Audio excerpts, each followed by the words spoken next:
Kita lanjutkan sekarang soal nomor 3, latihan soal 3.3. Tentukan interval fungsi naik dan turun jika diketahui kurva fx sama dengan sin 2x kali cos 2x ya. Ini untuk 0 kurang dari x kurang dari pi radian. Syarat fungsi naik yaitu ketika gradien atau m-nya itu lebih besar daripada 0. Sebaliknya, syarat fungsi turun yaitu ketika m-nya itu kurang dari 0 ya. M itu adalah turunan pertama dari fungsi fx. Maka karena fx-nya di sini dalam bentuk perkalian dua fungsi ya. Jadi sin 2x ini bisa kita anggap sebagai ux, sedangkan cos 2x ini kita anggap sebagai vx. Nah, maka f aksen x rumusnya adalah u aksen v ditambah UV aksen ya. Ini sudah kita pelajari di video sebelumnya, di video materi. Maka ini supaya enak ya, kita akan cari dulu U aksen X dan V aksen X. UX sama dengan sin 2X, berarti turunan dari sin 2X itu adalah 2 ya. Jadi cara supaya cepat ya, 2X ini turunkan. Nah, turunan dari 2x itu kan 2, tulis di sini ya. Kemudian turunan dari sin itu cos, berarti 2 dikalikan dengan cos 2x gitu. Demikian juga untuk V aksen X ya. Vx sama dengan cos 2x, berarti 2x ini turunkan dulu, berarti kan 2. Nah, lalu turunan dari cos itu min sin ya, berarti 2 kali min sin 2x. Atau langsung aja ini minusnya kita letakkan di depan ya. Jadi kita punya min 2 sin 2x gitu. Kemudian ini kita kembalikan, kita masukkan ke rumus. Maka kita akan punya f aksen x itu akan sama dengan u aksen v, berarti 2 cos 2x dikali cos 2x ya. Kan v-nya juga cos 2x. Lalu kita tambahkan dengan uv aksen ya. U-nya tadi sin 2x, sementara V aksennya tadi yang ini ya, min 2 sin 2x. Berarti kali dalam kurung min 2 sin 2x ya. Min 2 ini bisa kita pindah ke depan ya.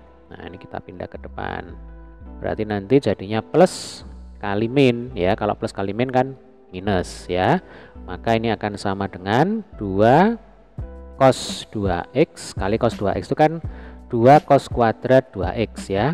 Kemudian di sini min 2 dikalikan dengan ini sin 2x kali sin 2x, berarti ini juga sin kuadrat 2x. Nah, 2-nya di sini itu bisa kita keluarkan ya, sifat distributif ini. 2 dikalikan dalam kurung cos kuadrat 2x dikurangi sin kuadrat 2x. Nah, bentuk cos kuadrat 2x min sin kuadrat 2x ini kan mengingatkan kita tentang identitas trigonometri ya. Jadi kalau kita punya cos kuadrat x min sin kuadrat x itu akan sama dengan cos 2x ya.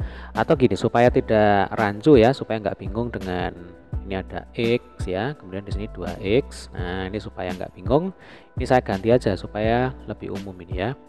Jadi kalau kita punya cos kuadrat, taruhlah di sini a gitu ya, cos kuadrat a dikurangi sin kuadrat a itu ya sama dengan cos 2 kali a. Nah, mungkin ini saya beri tanda juga ini ya. Ini adalah identitas trigonometri ya. Nah, sehingga kalau kita aplikasikan ke bentuk ini, nah, yang jadi A-nya itu kan 2x ya. Jadi ini A, ini juga A ya. Rumusnya cos 2A. Berarti kalau kita punya f aksen x ya sama dengan 2 dikalikan dalam kurung cos kuadrat 2x dikurangi sin kuadrat 2x, ini akan sama dengan 2 dikali cos 2 kali 2x ya, kan 2 kali a. Nah, a nya itu 2x ya, jelas ya. Maka ini akan sama dengan 2 dikali dengan cos 4x. Nah, ini adalah fungsi gradiennya ya. Jadi M sama dengan 2 cos 4X. Langkah selanjutnya kita akan mencari interval X yang mana M-nya nanti ya itu lebih besar daripada 0 untuk syarat fungsi naik, dan M-nya nanti itu kurang dari 0 ini untuk syarat fungsi turun. Terlebih dahulu dengan mencari pembuat nolnya ya, pembuat 0 dari fungsi f aksen X sama dengan 2 cos 4X. Sampai sini bisa dipahami ya Dek ya. Oke, ini saya bersihkan dulu. Kemudian saya tampilkan lagi fungsi gradiennya ya Dek ya. Nah, ini saya beri tanda saja supaya kelihatan. Nah, langkah selanjutnya ini kita samakan dengan 0 terlebih dahulu ya. Nanti kita gunakan garis bilangan ya. Jadi 2 cos 4X itu kita buat sama dengan 0, maka cos 4X sama dengan 0. Nah, X yang memenuhi itu berapa? Dari trigonometri kita tahu ya. Yang pertama kita punya cos 4X sama dengan cos dalam kurung pi per 2. Nah, di sini ditambahkan dengan periodenya. Karena yang namanya fungsi trigonometri itu akan berulang ya. Berulang itu maksudnya nilainya akan kembali sama seperti semula setiap 2pi radian. Maka ini harus ditambahkan dengan 2pi dikali dengan n. Yang mana n itu merupakan bilangan cacah ya, dari 0, 1, 2 dan seterusnya. Gitu ya. Ini kemungkinan yang pertama. Nah, nanti kemungkinan yang kedua saya tulis di sebelahnya sini ya. Cos 4X itu akan sama dengan cos 3pi per 2 ditambah 2pi kali n. Nah, ini sudah kita pelajari dulu ya di trigonometri ini. Jadi kalau cos pi per 2 itu kan cos 90 derajat. Cos 90 ya 0. Kemudian cos 3pi per 2 ya, 3pi per 2 itu 270 derajat. Ini juga 0 ya nilai kosinusnya. Nah, maka ini ada dua kemungkinan paling tidak. Ini untuk n sama dengan 0 ya.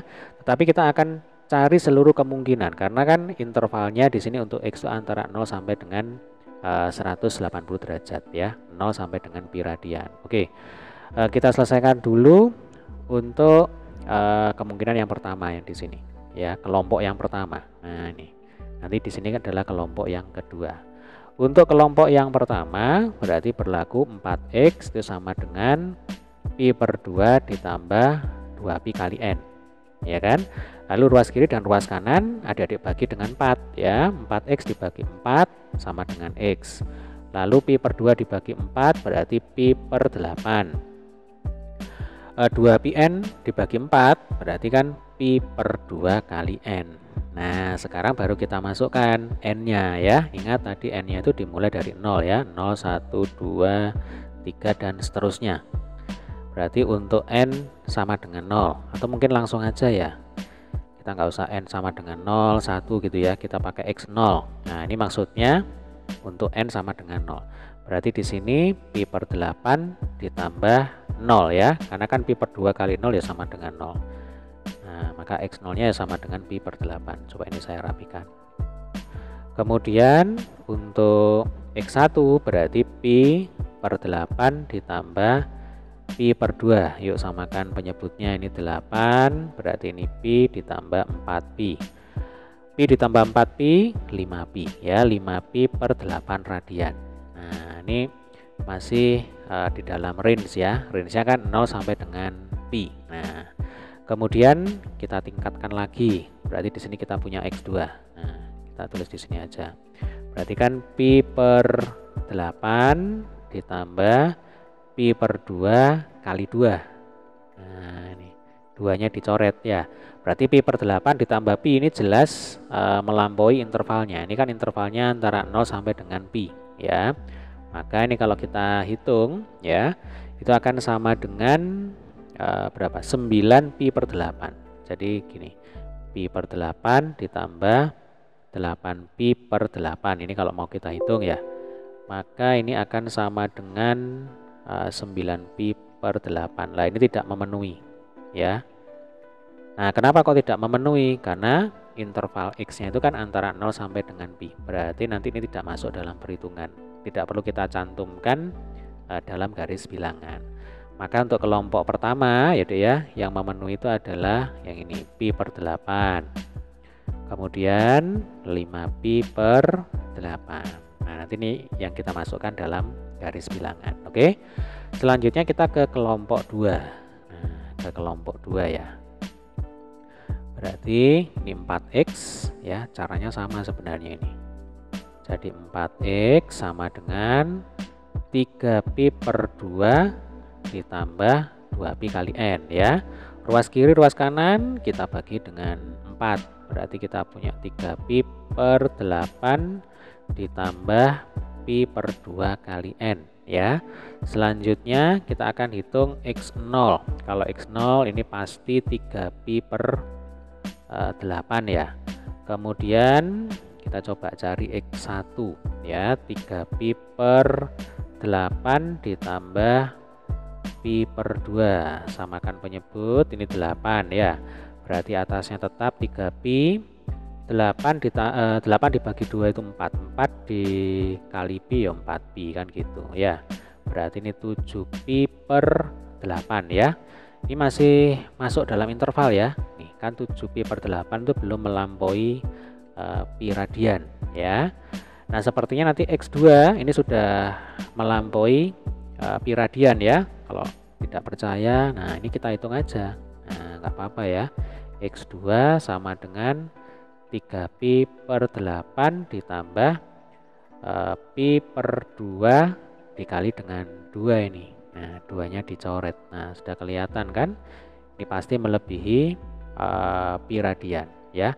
Tidak perlu dihitung lah ya. Yang jelas ini pasti tidak memenuhi. Nah ini tidak memenuhi, sama kayak ini tadi ya. Oke, berarti yang memenuhi untuk kelompok kedua ya Dek ya. Yang pertama itu adalah berapa tadi? 3pi per 8. Kemudian yang kedua 7pi per 8. Nah, dari sini kita tinggal buat garis bilangannya ya. Nah, saya sisipkan di sini ya. Oke, yang pertama ini jelas 0. Karena kan intervalnya dari 0 kemudian kurang dari x kurang dari pi. Berarti ini 0. Ya, ini lubang ini. Nah, kemudian berikutnya pi per 8. Nah ini pi per 8 yang ini ya. Lalu 3pi per 8 ya, ini harus urut ya. 3pi per 8. Lalu 5pi per 8. 5pi per 8. Kemudian di sebelah sini yang terakhir ini ya, 7pi per 8. Oh ya, kurang 1 ini. Di sini pi radian kan gitu ya. Nah selanjutnya kita lakukan uji titik ya. Sebenarnya di sini kita bisa menggunakan x sama dengan 0 ya, nggak masalah kalau kita gunakan x sama dengan 0 ini. Jadi kalau x sama dengan 0 ya, kita masukkan ke dalam fungsi f aksen, berarti kan 2 kali cos 4 kali 0. Nah 4 kali 0 kan 0, cos 0 itu 1.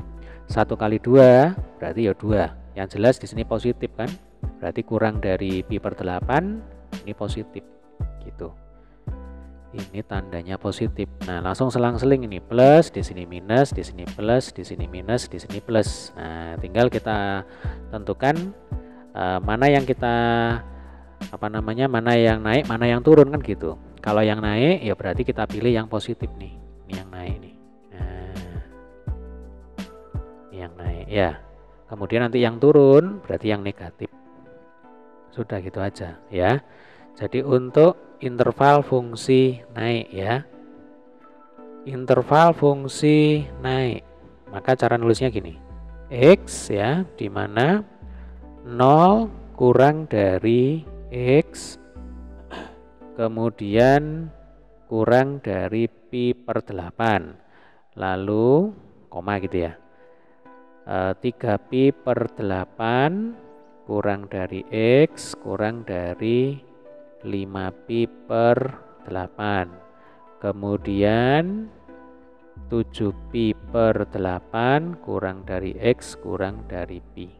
Nah seperti ini ya. Ini untuk fungsi naik. Sedangkan untuk fungsi turun berarti yang negatif. Nah yang ini kan negatif ya. Maka kita bisa tuliskan. Oke, ini mungkin saya hapus saja ya.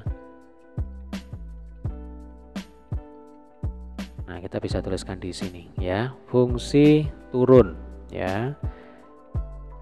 yaitu himpunan X, di mana Pi per 8 kurang dari X kurang dari 3 Pi per 8, 5 Pi per 8 kurang dari X kurang dari 7 Pi per 8. Nah, ini jawabannya ya. Sampai sini bisa dipahami ya Dek ya. Baik, semoga pembahasan soal nomor 3 ini bermanfaat. Sampai ketemu di video pembahasan soal berikutnya.